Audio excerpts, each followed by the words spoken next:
할렐루야, 여러분 안녕하십니까? 오늘은 26가 라반. 제 얼굴이 보이지 않죠? 네, 제 얼굴을 보이도록 하겠습니다.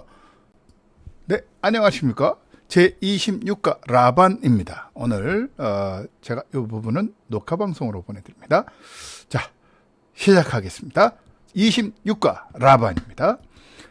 네, 라반, 창세기 31장 43절로 44절 제가 숙여야겠네요. 라반이 야곱에게 대답하여 이르되 딸들은 내 딸이요 자식들은 내 자식이요 양떼는 내 양떼요 내가 보는 것은 다 내 것이라. 내가 오늘 내 딸들과 그들이 남은 자식들에게 무엇을 하겠느냐. 이제 오라 나와 내가 언약을 맺고 그것으로 나와 나 사이의 증거를 삼을 것이니라. 라반이 야곱에게 했던 말이죠. 자, 그렇다면 라반은 인적사항이 어떠느냐. 라반을 큐티 라이프 성경에서는 이기적인 지략의 대가다라고 했습니다. 부두엘의 아들 리브가의 오라비였죠. 리브가의 오빠였고요. 이삭의 처형이 됩니다. 그리고 라헬과 레아의 아버지고요. 야곱의 장인이자 야곱의 외삼촌이죠. 여러 역할을 합니다. 참 훌륭한 사람이지요. 네, 여하튼 BC 1920년경에 하란에 살던 아주 부유한 목자였습니다. 그 라반은 이름이 흰빛이라는 의미입니다. 예, 정말 흰빛이었을까 궁금하네요. 여하튼 그는 흰빛이라는 이름을 가진 인적사항을 가졌습니다. 자, 그렇다면 시대적 배경은 어땠느냐. 야곱의 외삼촌으로서 밧단 아람에서 목양을 했죠. BC 1920년경, 그러니까 예수님 모시기 전 1920년경에 야곱이 형 에서를 피해서 외삼촌인 라반의 집으로 간 사건과 관련해서 나타나며, 야곱은 라반의 집에서 약 20년간 거하며 4명의 아내와 12명의 자녀, 그리고 많은 재산을 이룩했죠. 12명이 아니죠. 총 13명이죠. 디나까지요. 그리고 많은 재산을 이룩하게 됩니다. 하나님의 축복을 받아서, 오늘은 야곱을 다루는 것이 아니니까 라반에 대해서 좀 알아보도록 하겠습니다. 자, 생애 주요 사건. 라반의 생애는 2번에 걸쳐 아브라함과 사돈을 맺게 되죠. 첫 번째 사돈은 언제죠? 리브가를 이삭에게 시집 보냈을 때였죠. 창세기 24장 29절부터 60절까지. 네, 엘리에셀을 통해서 아이를 가져오게 하죠. 네, 리브가를 데려오죠. 리브가의 결혼은 아브라함의 축복, 엘리에셀의 기도의 응답이기도 하지만 라반의 탐욕의 결과죠. 어떻습니까? 엘리에셀이요, 다 기도하죠. 우물가에서 하나님, 제가 물을 달라고 하면 낙타 10마리, 한 마리당 5,000리터의 물을 먹는데, 5톤을 먹는데, 10마리면 50톤의 물을 줘야 되는데, 그 물을 줄 수 있는 사람, 그래서 그렇게까지 주겠다고 하는 사람이 있다면, 제가 반드시 그 여인을 통해서 우리 도련님의 그랬을 때 나타난 여인이 정말로 그와 같이 했죠. 그게 리브가였죠. 그랬더니 리브가에게 어떻게 합니까? 금 목걸이와 금 손팔찌를 주었어요. 그걸 딱 보니까 어땠어요? 라반은요, 돈을 좋아하는 라반은 눈이 돌아갑니다. 엄청 부자구나. 지금도 금목걸이면요, 그 당시에 금목걸이는 그냥 얇은 실처럼 된 게 아니라 두툼하게 된 겁니다. 한 20돈 정도 들어가지 않았을까? 20돈이면 한 200~300만 원 이상 가치인데요. 그걸 그냥 주잖아요. 그럼 엄청나게 부자라는 걸 알고 라반이 그를 받아들이죠. 야, 우리 삼촌 아브라함이 엄청나게 부자가 됐구나. 우리 사돈이 된다면 최고겠다. 이렇게 생각한 사람입니다. 창세기 24장 30절 31절.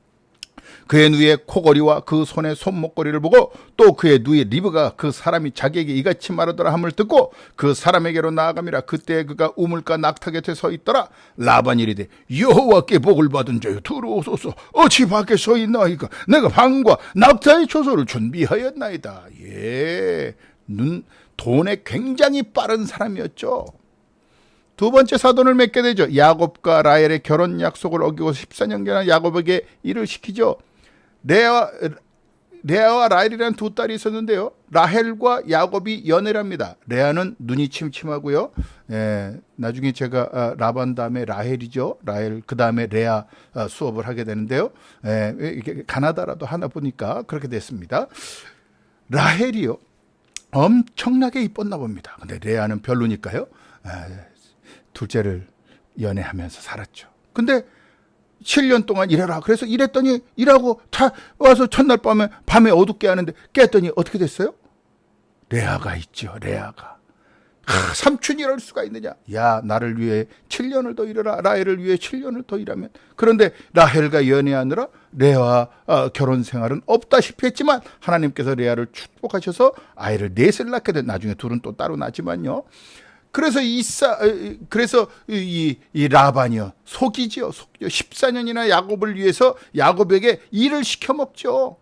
그러면서 야곱을 통해 엄청난 부자가 됩니다. 자신의 이익을 위해서 두 딸을 이용하는 사람입니다. 14년이 지난 후 다시 6년간 일을 더 시키는 사람이죠.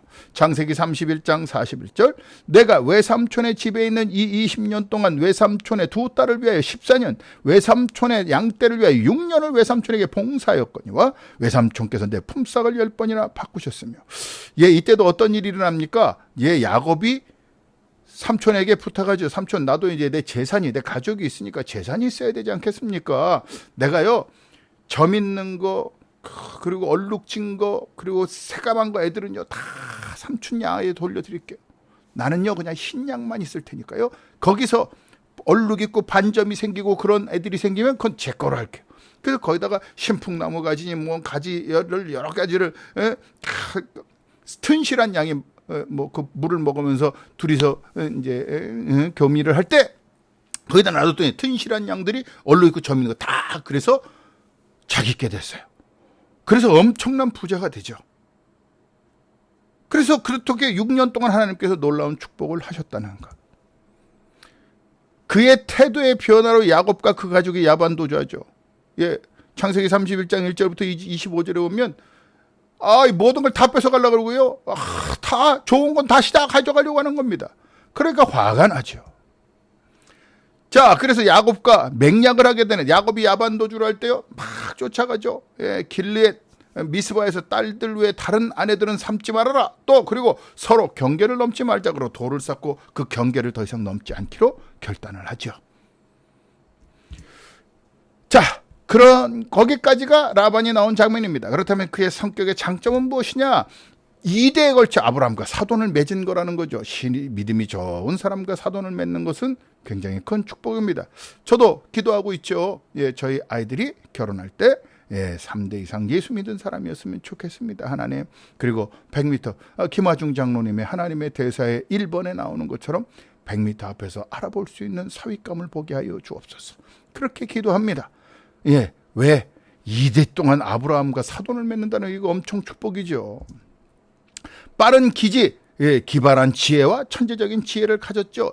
기지를 발휘해서요, 걷어들일 건 걷어들이는 아주 지혜로운 사람입니다. 단점이 있습니다. 단점은 자신의 이익을 위해서 사람 딸까지 이용해 먹죠. 뿐만 아닙니다. 이익에 소용이 없으면 용납하지 않으려는 자기중심적 이기주의자입니다. 아주 안 좋은 단점이죠. 이기적이고요. 자기 유익만 구하고요. 그런데도 하나님은요, 참 놀라운 건 아브라함과 같이 선택된 자의 사돈을 맺게 하셨습니다. 교훈입니다. 야곱과의 약속을 어기고서 자신의 뜻을 성취하고자 한 자기중심적이고 이기적인 라반의 모습은 곧 조금도 손해보려 하지 않는 우리의 모습이다. 그렇죠. 마태복음 25장 43절, 나그네 되었을 때 영접하지 아니하였고 헐벗을 때 옷 입히지 아니하였고 병들었을 때와 옥에 갇혔을 때 돌보지 아니하였느니라 하시니, 이 말씀이 무슨 말씀이죠? 하나님이요, 예수님이요, 나중에 양과 염소의 무리를 나누시죠. 그때 염소의 무리들에게 이야기하죠. 너는 나를 돌본 적이 없어. 그래, 왜 그런 적 없는데요? 저는 그랬더니 내 이웃에게 그렇게 한 것이 나에게 한 것이다. 기억하십시오. 우리의 이웃을 주님의 자녀라고 생각하시고 돌보실 수 있어야 합니다. 일찍이 야곱은 꾀를 내어 형 에서를 속이고서 축복을 받았었지만 결혼이라는 중대사에서 교활한 라반에게 속고 말았다. 이처럼 속고 속이는 인간관계는 하나님 앞에 자랑스레 내놓을 것이 못 되는데 하나님께서는 이 사건을 통하여 행한 대로 받음을 보여주셨다. 마태복음 7장 17절, 이와 같이 좋은 나무마다 아름다운 열매를 맺고 못된 나무가 나쁜 열매를 맺나니 열매로서 그 사람을 아는 것입니다. 여러분의 열매는 어떤 것입니까? 하나님께 내놓을 만한 열매입니까? 가슴을 통회하며 회개하기를 바랍니다. 라반은 야곱을 대할 때 순전히 자기 유익만을 구하려 했는데 이러한 태도는 사람은 물론 하나님 앞에 나아갈 때 반드시 버려야 할 태도이다. 왜냐하면 하나님은 당신의 이익은 구하지 않으시고 오히려 인간을 위해 당신의 아들을 버리기까지 하셨기 때문이다. 갈라디아서 1장 4절. 그리스도께서 하나님 곧 우리 아버지의 뜻을 따라 이 악한 세대에서 우리를 건지시려고 우리의 죄를 대속하기 위하여 자기 몸을 주셨으니. 아멘. 여러분, 우리가 어느 정도까지 이웃을 위하여 해야 됩니까? 우리 자신을 버리고 우리의 자녀들까지도 헌신할 수 있을 정도가 되어야 된다. 우리가 누굴 닮으려고 하죠? 그리스도의 장성한 분량에 이르기로 한다면 우리도 하나님의 뜻을 따라 기꺼이 희생할 줄 아는 자가 되어야지 자기가 착복하려고 하는 자가 되어서는 안 된다는 뜻입니다.